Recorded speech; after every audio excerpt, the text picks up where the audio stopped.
Bismillahirrahmanirrahim. Assalamualaikum warahmatullahi wabarakatuh. Apa kabar anak-anak yang Bapak cintai? Di tengah kondisi COVID-19 yang melanda negeri ini, sebagai sarana pembelajaran daring sehingga kita tidak langsung bertatap muka. Namun Bapak akan memberikan materi pelajaran melalui video yang akan dibagikan kepada kalian sesuai dengan jadwal pelajaran. Untuk video kali ini kita akan mempelajari. Assalamualaikum warahmatullahi wabarakatuh. Apa kabar anak-anak sekalian? Ya, semoga sehat walafiat ya. Ya, kita suasana Covid ini masih ya belajar di rumah. Nah, mudah-mudahan kita bermohon kepada Allah SWT agar kiranya Covid ini segera berakhir atau hilang. Semoga kita bisa bertatap muka kembali turun ke sekolah ya, mudah-mudahan ya. Pelajaran kita pada hari ini adalah kembali pelajaran fikih. Ya. Fikih adalah yang hal-hal yang diperbolehkan bagi perempuan haid.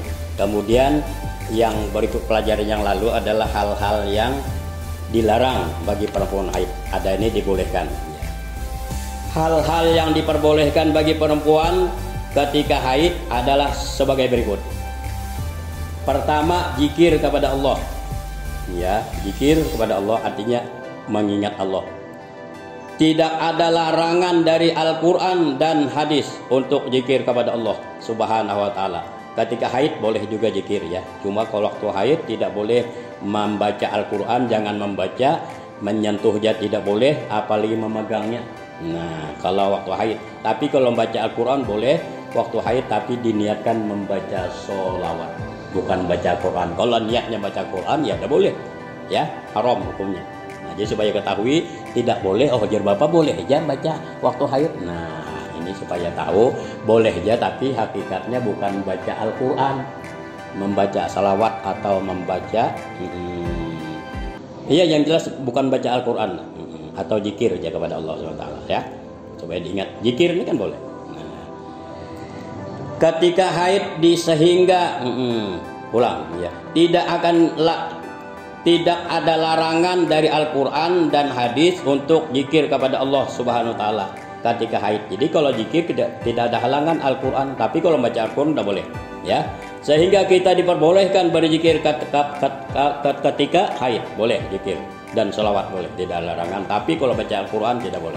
Dua, ihram. Nah, kalau waktu ihram dan ukuf di padang Arafah dan seluruh ibadah haji dan umroh kecuali tawaf di Baitullah Ka'bah kada boleh.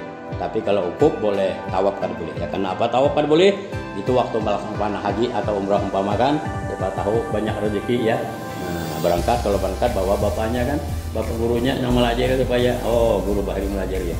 Nah, jadi kalau tawaf kada boleh, tapi kalau ukuf boleh. Karena apa tawaf kada boleh?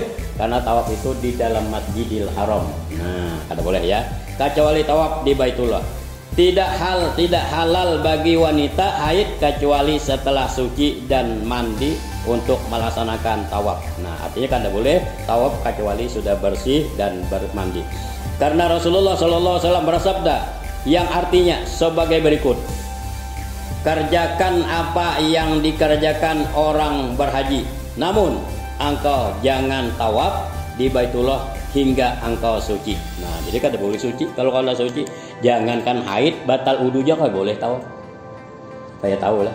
Jadi batal wudu kada boleh tawaf. Tawaf itu adalah suci dari hadas kecil besar dan daripada batal wudu. Jadi kada boleh batal wudu tawaf dalam keadaan berwudu maksudnya. Kalau batal ya berwudu. Tagatuk lakian perempuan kada boleh lah, itu ada caranya nanti ya. Nah, kalau umpama ibadah haji dan umroh setelah mandi ihram berniat mengikuti imam yang membolehkan batal wudu, itu caranya. Jadi kada batal laki sama suami istri dan laki tergantung orang lain kada batal asal berniat itu apa niatnya tadi, mengikuti imam yang membolehkan batal wudu. Setelah mandi ihram berwudu, pakai ihram, tawaf, berniat mengikuti yang membolehkan batal wudu. Nah, jadi katanya kada batal wudu tuh. Nah, kalau sudah selesai tawaf nanti sa'i selesai, itu mengikuti yang membatalkan wudhu lagi. Nah, kembali lagi mazhab Syafi'i. Yang boleh ya. Tiga, makanan dan minuman bersama wanita haid. Ya.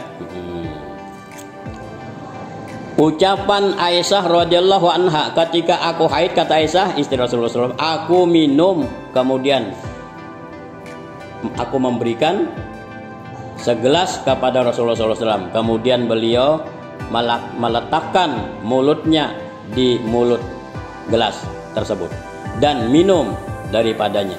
Hadis riwayat Bukhari. Mati kan? Iya ya, dah. Hukum mandi setelah haid. Nah, hukum mandi setelah haid adalah wajib. Nah, seperti suami istri untuk basuh tubuh itu wajib sama ya. Haid mandi wajib juga. Nifas wajib mandi juga. Wiladah mandi. Bagaimana nifas wiladah? Itu setelah melahirkan. Ya kalau belum melahirkan ya tidak ada itu ya. Seorang perempuan yang telah selesai masa haid, hendaklah ia segera mandi. Mandi setelah masa haid selesai bisa disebut mandi hadas besar. Nah, mandi besar adalah meratakan air ke seluruh tubuh dan rambut sampai kaki. Mandi besar bertujuan untuk menyucikan diri dari hadas besar haid sebagaimana dijelaskan Rasulullah sallallahu alaihi wasallam dalam hadis tersebut. Da'is sholata qadral ayyamal lati kunti tahidina biha summa iktasili wa sholli. Rawahul Bukhari. Yang artinya, tinggalkanlah sholat selama hari-hari haid. Artinya jangan sholat waktu haid. Lalu mandilah dan setelah mandi baru bisa melaksanakan sholat. Berdasarkan hadis tersebut dapat diambil kesimpulan bahwa orang-orang yang haid dilarang sholat. Setelah haid selesai diwajibkan mandi dan melaksanakan ibadah sholat. Demikianlah video pembelajaran kali ini. Semoga bermanfaat dan bisa dipahami dengan mudah. Sampai berjumpa di video pelajaran selanjutnya.